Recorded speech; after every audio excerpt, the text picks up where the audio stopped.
Today saw the publication of the UK government's controversial bill to slash around £5 billion from the welfare budget as part of a drive to get more people into work. In England and Wales, it will become harder for people to claim the PIP disability benefit. And changes to universal credit, which is paid across Britain, will reduce the health element of the allowance.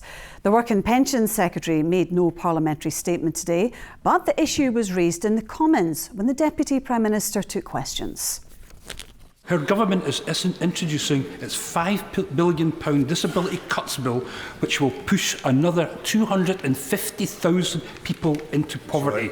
Does she agree that everyone has the right to oppose such devastating cuts? We're absolutely committed to ending child poverty. We've already introduced free school meals. We're already supporting families. We've given a living wage rise to over millions of workers that need it. We're getting on the job, Mr Speaker, of rebuilding Britain. He's had decades of failure under Scotland. They deserve better. Well, we reflected on the welfare reform bill with STV's Westminster correspondent Paris Gourtsoyannis. So Paris, what's the reaction been at Westminster about these proposed cuts to benefits? Well, Rona, this is already shaping up to be the biggest challenge to Keir Starmer's authority since he took office. Dozens and dozens of Labour MPs could rebel. And, you know, these changes have caused real unhappiness even among loyal MPs. To give you a sense of how deep that runs, a few months ago, a group of Labour MPs signed an open letter welcoming the idea of welfare reform. But even they felt blindsided by the detail of the cuts that then emerged. Today, I spoke to one of the 5 Scottish Labour MPs who signed that letter, and even they say they don't know how they'll vote on this. Keir Starmer's government has so far delivered on the promise of stability, but I think on this issue, we can't guarantee that that's the case anymore. What's the UK government's justification then for the changes?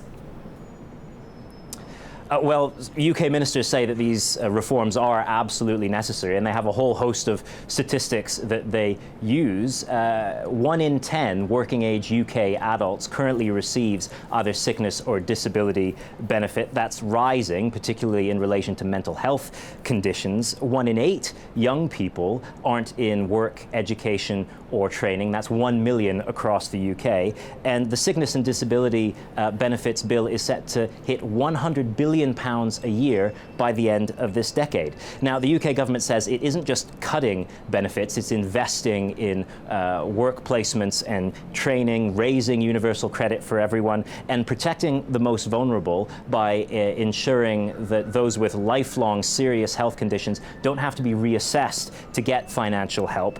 But Labour MPs have complained that ministers have actually created the political problem here by not talking enough about those values and principles, talking too much about the need to save money, and not setting out how they would protect the most vulnerable. Responsibility for social security benefits is split between Westminster and Holyrood. What will be the impact on Scotland?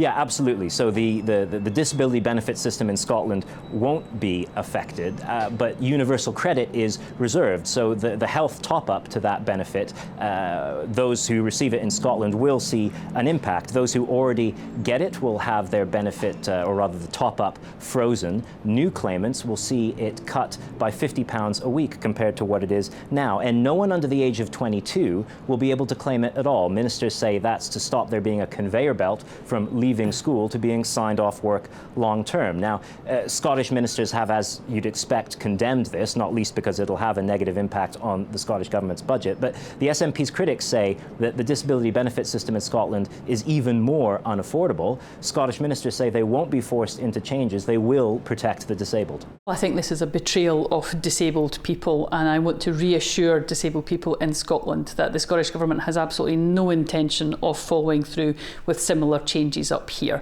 These payments that are made to disabled people are a recognition of the additional costs they have because of a disability or a long-term condition.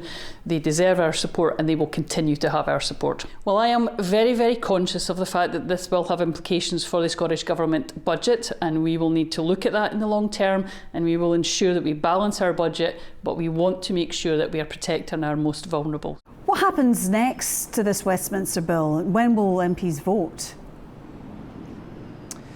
Well, a vote hasn't been scheduled yet, but it needs to happen in the next month before the summer recess. There's already furious work in the government whip's office trying to convince potential rebels to abstain rather than vote against. But, you know, Keir Starmer is desperate to move on from talking about the pain, the difficult economic decisions he's had to make, and on to the gain of